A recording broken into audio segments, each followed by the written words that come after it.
Nous sommes en l'an 1788, au seuil de la Révolution.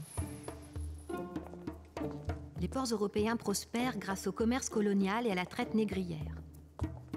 Tandis que des millions d'êtres humains sont arrachés au continent africain et réduits en esclavage sur des terres étrangères et lointaines, se crée à Paris la première société anti-esclavagiste française, qui prendra rapidement le nom de Société des Amis des Noirs.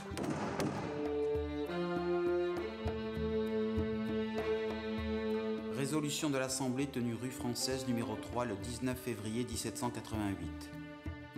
Arrêter que les sous-signés se forment en société à l'effet de concourir, avec celles formées à Londres, à l'abolition de la traite et de l'esclavage des nègres, et que M. Clavière en sera président jusqu'à ce que la société soit organisée, et que M. Brissot de Warville fera les fonctions de secrétaire.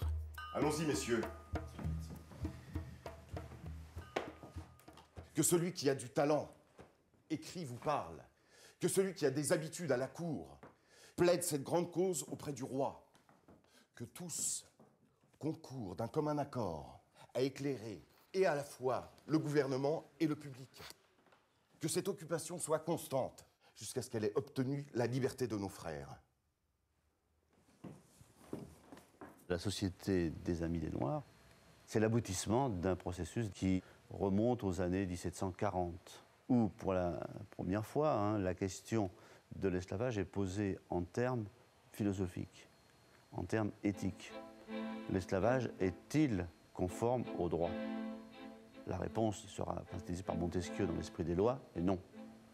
Rousseau dira la même chose, donc une condamnation radicale de l'esclavage qui va prendre toute son ampleur dans les années 70 du XVIIIe siècle. De réflexion morale, religieuse, condamnant l'esclavage, on passe à une autre étape qui est l'action politique.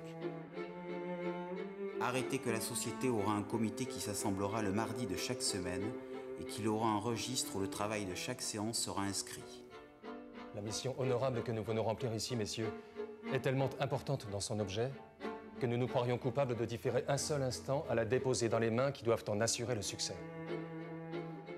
C'est dans les États du nord des futurs États-Unis que vont naître les premières sociétés anti-esclavagistes. Et la toute première est celle qui est créée par Franklin à Philadelphie en 1775. Franklin est un Quakers.